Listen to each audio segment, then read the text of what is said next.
part of this is cultural, familial. You see, in Asian culture, young women and girls are conditioned to keep quiet, to be obedient, to do what we're told. And if anything like abuse were to happen, it is somehow your fault for not seeing it coming. So you internalize the abuse. You blame yourself for being so vulnerable and naive. You keep quiet so as not to bring shame to your family. You keep quiet because you are taught to leave the past behind and move on. That is how my grandparents survived the Japanese-American concentration camps at Tule Lake.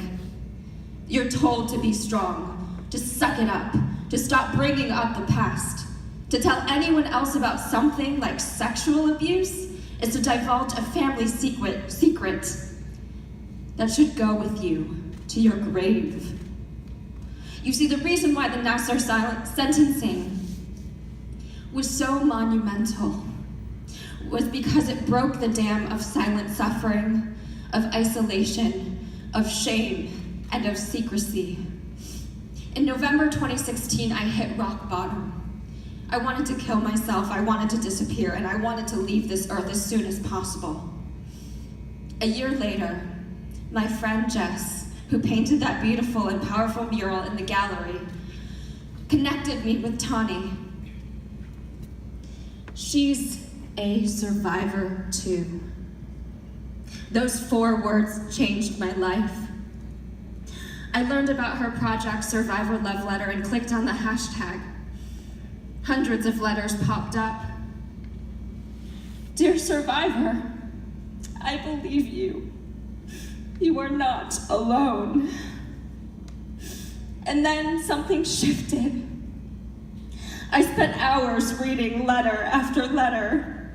Letters written to younger selves, letters written to other survivors who have walked this path before me. Reading such letters promising me that it will get better, gave me the kind of hope I desperately needed. Through this, I was able to open up and connect to other survivors who passed on their knowledge of their own healing journeys. For the first time, I saw a light breaking through the clouds. Slowly, I began to unravel my trauma and take control and agency of my own healing process and my own understanding of mental health. Resilience.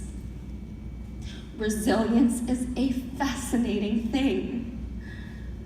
With the proper help, support, and knowledge, I am processing my trauma, and in doing so, alchemizing it into advocating for better support for survivors in the mental health field and destigmatizing mental illness in marginalized communities.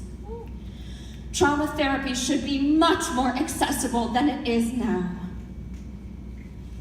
So, dear survivor, you are not alone.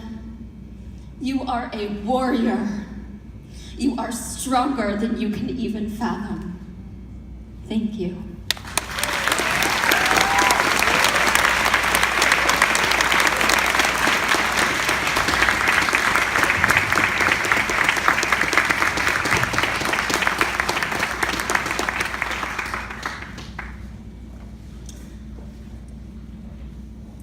Dear survivor, I came of age the way most girls become women, through violence. I practiced smiling in the mirror mostly so I could move through the world undetected and invisible. When I think back about that little girl, I can see she became perfect at surviving. She burrowed deep into her skin and used her own magic to save herself. Even her nightmares turned into fairy tales, using hidden portals to escape rooms of violence and arrive in the middle of the lake laughing. Dear survivor, when I stood up in a courtroom and described the ways he raped me in sterile descriptive language to a room full of strangers, to my parents, my grandparents, and a defense attorney who pointed and said, "You are just a girl, a liar," my poetry became evidence against me. A film I had made to heal myself was used to show I was mentally unstable. Dear survivor, violence didn't take me all at once. It bore down on me slowly, peeling my body like an orange, plucking out the color and music until there was nothing left to want from life. I think about the girl who practiced smiling in the mirror. I think about the girl in the courtroom who felt betrayed by her own voice. I think about each girl inside me and inside you as living planets. Dear survivor, to create art is to live in the world while our rapists, legal system, and industry literally do everything they can to take it from us, to destroy our resilience. But when we do emerge, we walk with more purpose in our art because we know how sacred it is. When violence has stripped you of your voice, once you get it back, it flows into you with a pure fire that will light 1,000 candles. That is what Survivor Love Letter was.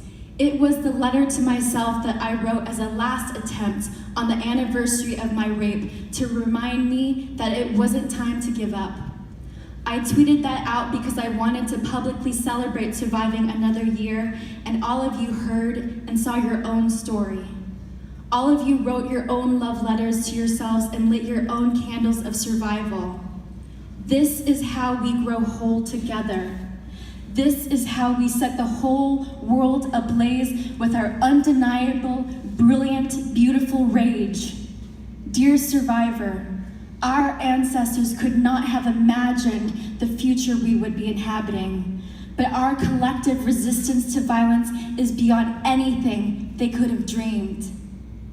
Do not take lightly the work of loving yourself, because to love yourself is to become free. Thank you.